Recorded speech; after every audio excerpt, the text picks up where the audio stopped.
Hello friends, आज की ताज़ा खबरों में आप सभी का स्वागत है। झारखंड की तमाम छोटी बड़ी खबर इस वीडियो में देखने को मिलेगी। सबसे पहले बड़ी खबर, झारखंड सीएनटी एक्ट में बड़ा बदलाव कर सकती है हेमंत सरकार, आदिवासियों को मिलेगी राहत। एक बड़ी खबर की मुख्यमंत्री हेमंत सोरेन सरकार छोटा नागपुर काश्तकारी अधिनियम में बड़ा बदलाव करने पर विचार कर रही है। इस बदलाव के तहत आदिवासियों के लिए जमीन खरीदने में थाना क्षेत्र की वैधता को खत्म किया जा सकता है।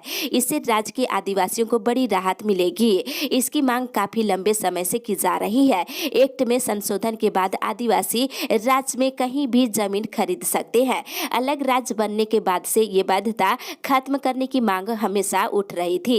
अब हेमंत सरकार ने इस मांग को पूरा करने पर गंभीरता से विचार करना शुरू कर दिए है। CNT-SPT एक्ट के अनुसार आदिवासी केवल अपने निवास के थाना क्षेत्र में ही जमीन खरीद सकता है। इसके अनुसार गुमला कर रहने वाला आदिवासी सिमडेगा में जमीन नहीं खरीद सकता है। यही वजह है कि आदिवासी अपने इलाके में सिमट कर रह गए हैं। जमीन खरीदने में थाना की वैधता खत्म करने पर मुख्यमंत्री हेमंत सोरेन विचार कर रही है। इसी के साथ ही अगली बड़ी खबर, 18+ का टीकाकरण नहीं रुकेगा, केंद्र ने दी अनुमति। 45+ के लिए मिले टीके को किया जाएगा प्रयोग। एक बड़ी खबर की, झारखंड में 18 साल से ऊपर के टीके का संकट फिलहाल खत्म हो गया है। केंद्र सरकार ने 45 साल से ऊपर के लिए भेजे गए टीके को इस आयु वर्ग के लिए प्रयोग करने की मंजूरी दे दी है। जब राज्य को 18+ के लिए टीके का स्टॉक मिलेगा तो उसे केंद्रीय कोटे में वापस कर दिया जाएगा। 18+ के लिए इस महीने टीके की पहली खेप सोमवार को आने की उम्मीद है। केंद्र सरकार केवल 45 साल के ऊपर के लोगों के लिए टीका मुहैया करा रही है। राज्य सरकार 18 साल से ऊपर के लोगों को मुफ्त में टीका दे रही है। इसकी खरीद भी खुद कर रही है। इसी के साथ ही अगली बड़ी खबर, मौसम विभाग से देश में दिखने लगा मानसून का असर, शीघ्र पहुंचेगा झारखंड। दक्षिण पश्चिम मानसून महाराष्ट्र पहुंच चुका है। इसके कारण कल कई इलाकों में बारिश हुई है। अगले 10 दिनों में उड़ीसा, झारखंड, पश्चिम बंगाल के कुछ हिस्सों और बिहार में पहुंचने का अनुमान है। हालांकि आपको बता दें, अनुमान है कि राज्य में मानसून 15 से 18 जून के बीच आने की संभावना है।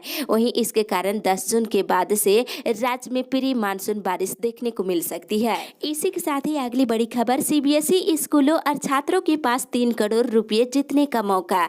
विद्यार्थियों में फिटनेस और खेल के ज्ञान स्तर को परखने और उसे समृद्ध करने के उद्देश्य से CBSE ने फिट इंडिया क्विज प्रतियोगिता आयोजित करने का निर्णय लिया है। बोर्ड ने सभी स्कूलों को पत्र भेजकर इसमें भाग लेने को कहा है। इसकी लॉन्चिंग इसी महीने की जाएगी। स्कूल 1 से लेकर 31 जुलाई के बीच बोर्ड की वेबसाइट पर जाकर रजिस्ट्रेशन करा सकते हैं। ये प्रतियोगिता कुल 4 चरणों में संपन्न की जाएगी और साथ ही नेशनल चैंपियनशिप स्कूलों को 25 लाख रुपए और छात्र को 2.5 लाख रुपए पुरस्कार के तौर पर मिलेंगे। इसके अलावे भी कई पुरस्कार दिए जाएंगे। इसी के साथ ही अगली बड़ी खबर, झारखंड कोरोना अपडेट्स।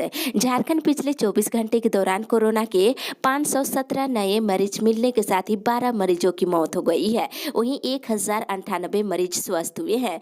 मिले मरीजों में से बोकारो से 15, चतरा से 13, देवघर से 22, धनबाद से 59, दुमका से 3, पूर्वी सिंहभूम से 73, गढ़वा से 7, गिरिडीह से 21, गोड्डा से 3, गुमला से 13, हजारीबाग से 73, जामताड़ा से 9, खूंटी से 14, कोडरमा से 8, लातेहार से 11, लोहरदगा से 5, पाकुड़ से 1, पलामू से 18, रामगढ़ से 8, रांची से 47, साहेबगंज से 19, सरायकेला से 30, सिमडेगा से 29 और पश्चिमी सिंहभूम जिले से 16 कोरोना के नए मरीज मिले हैं। इसी के साथ ही अगली बड़ी खबर, छठी JPSC नियुक्ति मामले में सोमवार को आएगा फैसला। एक बड़ी खबर की, छठी JPSC के अंतिम परिणाम को रद्द करने की मांग वाली याचिकाओं पर सोमवार को झारखंड हाई कोर्ट अपना फैसला सुनाएगा। इस मामले में जस्टिस SK द्विवेदी की एकल पीठ ने सभी पक्षों की सुनवाई पूरी करने के बाद अपना फैसला सुरक्षित रख लिया था। अदालत सोमवार को फैसला सुना सकती है। इसमें छठी JPSC के अंतिम परिणाम को गलत बताते हुए उसे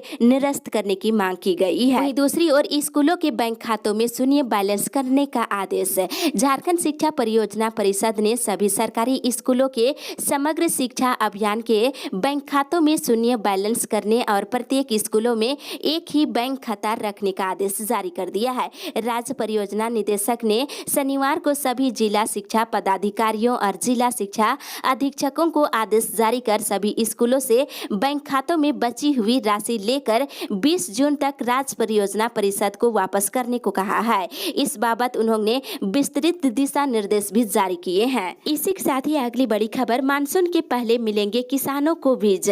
कृषि मंत्री बादल पत्रलेख ने राज्य के किसानों से वादा किया है कि मानसून से पहले उन्हें सरकार के स्तर से 50% की अनुदानित दर पर मुहैया कराए जाने वाले बीज उपलब्ध कराए जाएंगे। इस बार किसानों को समय से पहले बीज उपलब्ध कराई जा रही है। शनिवार को नेपाल हाउस सचिवालय में कृषि मंत्री ने कृषि जागरूकता रथ को रवाना करने के मौके पर बातचीत के दौरान ये बातें कही है और साथ ही उन्होंने कहा है कि जिन किसानों को बीज की आवश्यकता है वे पैक्स के माध्यम से टोकन प्राप्त कर बीज ले सकते हैं। इसी के साथ ही अगली बड़ी खबर, टीकाकरण के कारण दुविधा में हज यात्री। झारखंड राज्य हज समिति के अध्यक्ष डॉक्टर इरफान अंसारी ने आरोप लगाया है कि टीकाकरण के कारण हज यात्री दुविधा में पड़े हुए हैं। देश में जिस वैक्सीन का प्रयोग हो रहा है उसे कई अन्य देशों ने मान्यता नहीं दिए हैं। ये भी कहा है कि 10 जून को केंद्र में बैठक है, लेकिन अभी तक कोई दिशा निर्देश नहीं आया है। दिल्ली में होने वाली बैठक में ही झारखंड का कोटा तय होगा। वहीं दूसरी ओर स्वास्थ्य मंत्री के पास कल जाएगा वैक्सीन के ग्लोबल टेंडर का प्रस्ताव। 18 से लेकर 44 वर्ष के नागरिकों के टीकाकरण के लिए विदेशों से वैक्सीन खरीदने के लिए ग्लोबल टेंडर का प्रस्ताव सोमवार को स्वास्थ्य मंत्री बाना गुप्ता के पास भेजा जाएगा। राज्य सरकार इस पर निर्णय लेकर केंद्र की स्वीकृति के लिए भी प्रस्ताव भेजेगी। संभावना है कि कैबिनेट से स्वीकृति की प्रत्याशा में इसे मंजूर कर केंद्र की अनुमति के लिए भेजा जाएगा। वहीं दूसरी ओर राज्य में टीकाकरण की रफ्तार दोबारा बढ़ने लगी है। इसी के साथ ही अगली बड़ी खबर, शराब का नियंत्रण निजी हाथों में देने के फैसले का विरोध। झारखंड में शराब की बिक्री और नियंत्रण निजी एजेंसी के हवाले करने के फैसले को लेकर मुख्य विपक्षी दल भाजपा ने राज्य सरकार पर तंज कसते हुए विरोध जताना शुरू कर दिए हैं। भाजपा प्रवक्ता कुणाल सांगी ने सरकार के इस निर्णय और मंशा पर सवाल खड़े करते हुए कड़ा एतराज जताया है और इस पर जांच करने की मांग की है। वहीं दूसरी ओर अनाथ हुए बच्चों की देखभाल के लिए शीघ्र शुरू हो बाल सेवा योजना।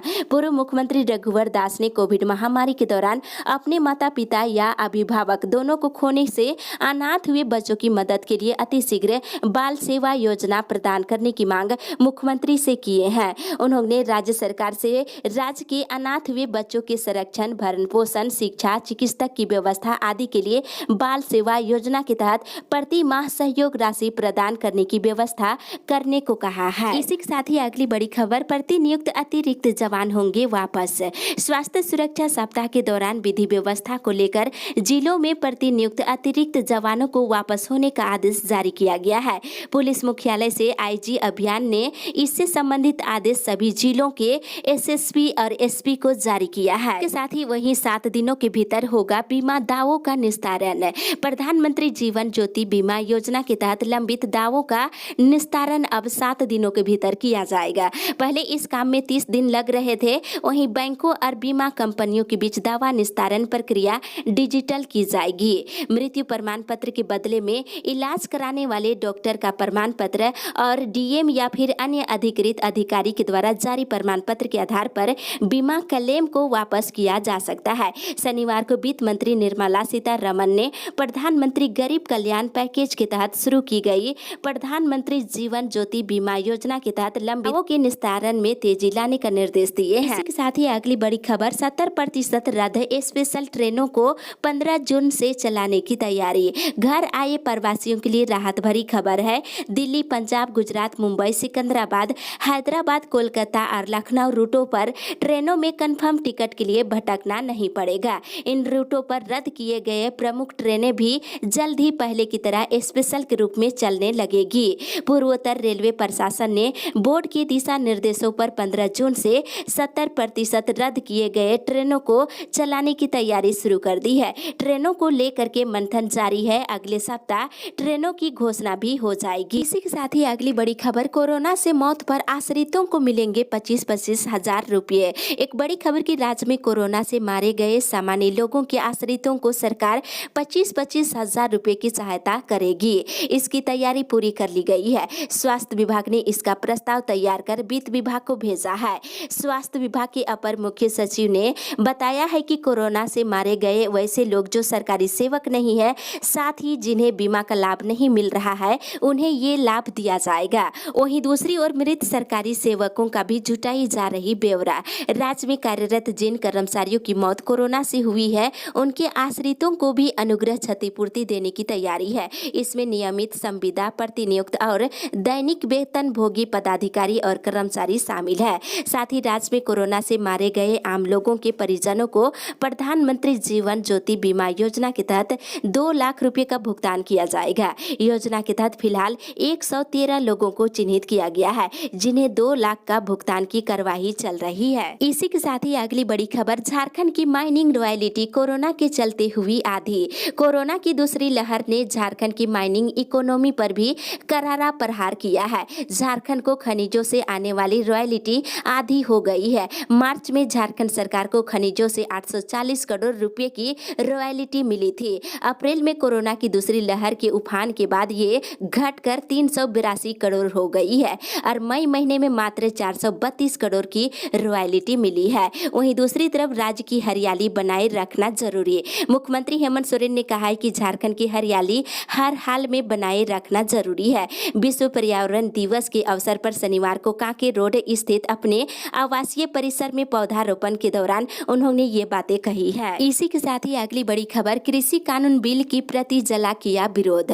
ऑल इंडिया किसान खेत मजदूर संगठन के द्वारा किसान विरोधी 3 काले कृषि कानून 2020 के खिलाफ पूरे देश भर में खेती बचाओ कारपोरेट भगाओ दिवस मनाया जा रहा है। शनिवार को राज्य में कृषि कानून 2020 के दस्तावेजों को जलाकर जमकर विरोध प्रदर्शन किया गया है। वहीं दूसरी ओर वैक्सीन नहीं लिया तो खोल न सकेंगे दुकान। सरायकेला नगर क्षेत्र में 7 जून तक वैक्सीन नहीं लेने वाले दुकानदार 7 जून के बाद अपनी दुकानें नहीं खोल पाएंगे, क्योंकि वैसे दुकानदारों को दुकान खोलने की अनुमति नहीं दी जाएगी। इस संबंध में इंसिडेंट कमांडर सरायकेला के अंचल अधिकारी सुरेश कुमार सिन्हा ने आम सूचना जारी कर दी है। इसी के साथ ही अगली बड़ी खबर, गरीब छात्रों को प्रोत्साहन राशि देने का आश्वासन।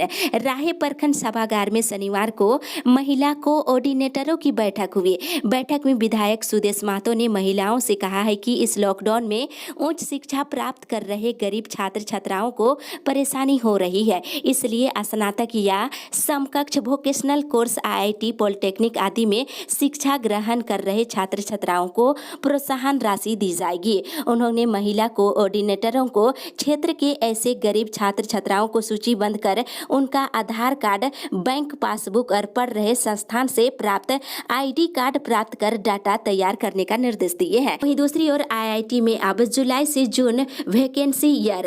IIT ISM धनबाद का वैकेंसी ईयर अब प्रत्येक वर्ष जुलाई से जून होगा। IIT धनबाद ने नियुक्ति प्रोन्नति से संबंधित मॉडल कैलेंडर जारी कर दिया है। इसी के साथ ही अगली बड़ी खबर, रांची में विमान यात्रियों की संख्या में हो रही बढ़ोतरी। कोरोना संक्रमण की दर कम होने के साथ ही स्वास्थ्य सुरक्षा सप्ताह में ढील मिलने के बाद विमान यात्रियों की संख्या में बढ़ोतरी हो रही है। अब विमानों की संख्या 9 हो गई है, वहीं यात्रियों की संख्या बढ़कर के 1000 से अधिक हो गई है। वहीं दूसरी ओर हटिया यशवंतपुर ट्रेन अब सप्ताह में 2 दिन। यात्रियों की अतिरिक्त भीड़ को देखते हुए हटिया यशवंतपुर हटिया स्पेशल ट्रेन अब सप्ताह में 2 दिन चलेगी। 6 जून से 27 जून तक प्रत्येक मंगलवार और रविवार को हटिया से चलेगी। साथ ही 9 को 3 घंटे विलंब से चलेगी सबलपुर ट्रेन।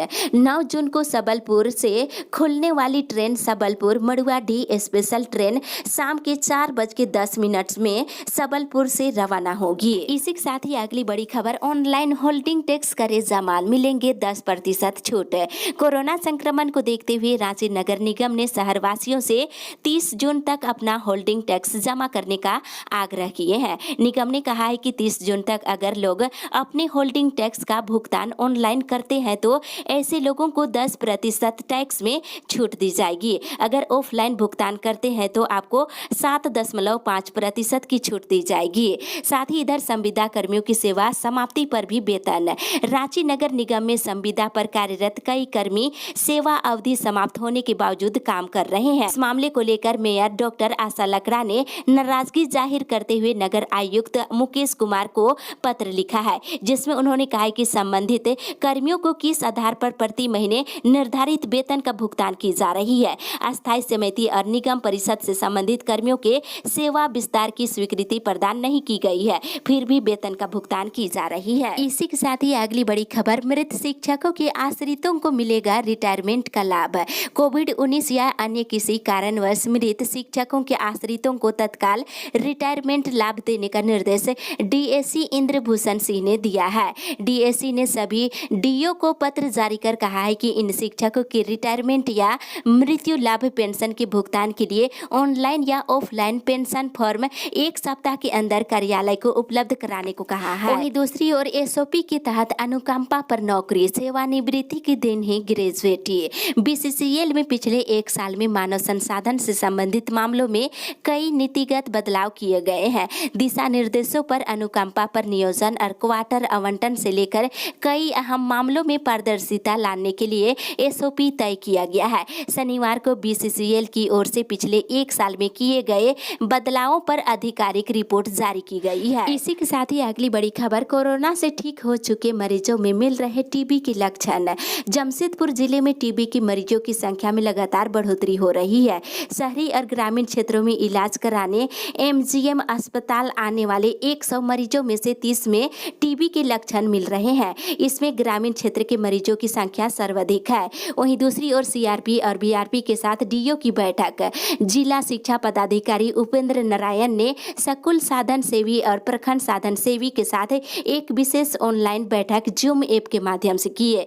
उसमें उन्होंने विशेष रूप से व्हाट्सएप ग्रुप में बच्चों को जोड़ने और डिजी स्कूल ऐप में बच्चों को ज्यादा से ज्यादा नामांकन कराने पर बल देने का निर्देश दिए हैं। साथ ही बता दें, प्रदूषण पर रोक नहीं लगाए तो बीसीसीएल के खिलाफ कोर्ट में दायर करेंगे याचिका। सामाजिक संस्था यूथ कॉन्सेप्ट की तरफ से विश्व पर्यावरण दिवस पर शनिवार को चिल्ड्रन पार्क में उपवास कार्यक्रम किया गया और पर्यावरण संरक्षण के लिए बीसीसीएल प्रबंधन से ओपन कास्ट कोल प्रोजेक्ट से झरिया में फैल रहे प्रदूषण पर शीघ्र रोक लगाने की मांग की गई है। वहीं पौधारोपण नहीं किए तो कंपनी के खिलाफ जनहित याचिका दाखिल किया जाएगा। इसी के साथ ही अगली बड़ी खबर, निजी स्कूलों में पढ़ाई करेंगे 237 एससी विद्यार्थी। झारखंड के 19 आकांक्षी जिले के 237 चयनित छात्र छात्राएं निजी विद्यालयों के छात्रावास में रहकर पढ़ाई करेंगे। ये विद्यार्थी अनुसूचित जनजाति वर्ग से होंगे।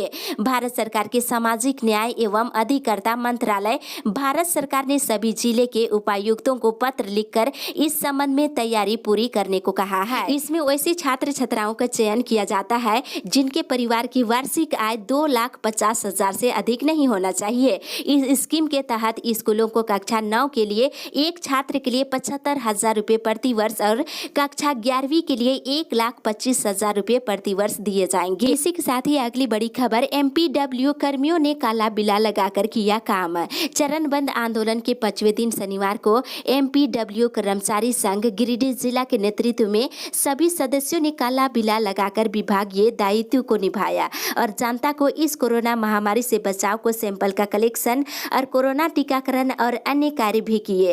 और संघ के जिला अध्यक्ष विनोद वर्मा ने बताया है कि उनके परिवार की चिंता विभाग और सरकार को नहीं है और न ही विभाग और सरकार इसमें कोई संज्ञान ले रही है। इस कोरोना महामारी में फ्रंट वर्कर के रूप में एमपीडब्ल्यू लगातार जिले में कार्य कर रहे हैं, जिस कारण 15-15 दिनों तक अपने परिवार से दूर रहकर कोरोना से पीड़ित लोगों का सेवा कर रहे हैं, मानदेय बढ़ाने की मांग कर रहे हैं। इसी के साथ ही अगली बड़ी खबर, शिक्षकों से कोरोना वैक्सीन को ले प्रचार प्रसार करने की अपील।